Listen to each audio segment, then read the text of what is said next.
Hello বন্ধুরা, আগের দিনের মিনি ব্লগে তো আমি তোমাদেরকে দেখিয়েছিলাম যে আমি আমার বোন আমার ফ্রেন্ড মিলে শপিং করতে গিয়েছিলাম। আর দেখো এই টপটা নিয়েছিলাম আর এই চুড়িদারটা ভালো লাগছিল, কিন্তু আমি অন্য একটা চুড়িদার নিয়েছিলাম। আর দেখো আমাদের শপিং এখানে ডান হয়ে গিয়েছিল। দেন আমরা গিয়েছিলাম ফুচকা খেতে। আর বাইরে বেরোবো ফুচকা খাবো না, এটা তো কখনো হতেই পারে না। ফুচকাটা কিন্তু বেশ সুন্দর মেখেছিল, আমার তো দারুণ লেগেছিল। আর ফুচকা খাওয়া কমপ্লিট করার পর আমরা যখন বেরোতে যাব, ব্যাস আমি যেটা ভয় পাচ্ছিলাম সেটাই হলো, রেলগেটটা পড়ে গেল। আর সেদিনকে জানো তো প্রচন্ড বৃষ্টি পড়ছিল, আর সেটারই ভয় পাচ্ছিলাম যে আবার না বৃষ্টি চলে আসে। আর সেদিনকে আমরা সাইকেল নিয়ে গিয়েছিলাম, প্রায় আমি 1.5 থেকে 2 বছর পর সাইকেল চালালাম, সেই স্কুল লাইফে চালাতাম।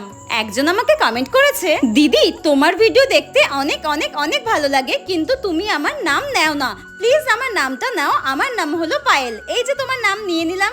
যাই হোক, সেদিন কিন্তু আমরা ভীষণ এনজয় করেছিলাম। তোমরা যদি এরকম ছোট ছোট মিনি ব্লগ দেখতে চাও, আমার চ্যানেলটিকে সাবস্ক্রাইব করতে পারো।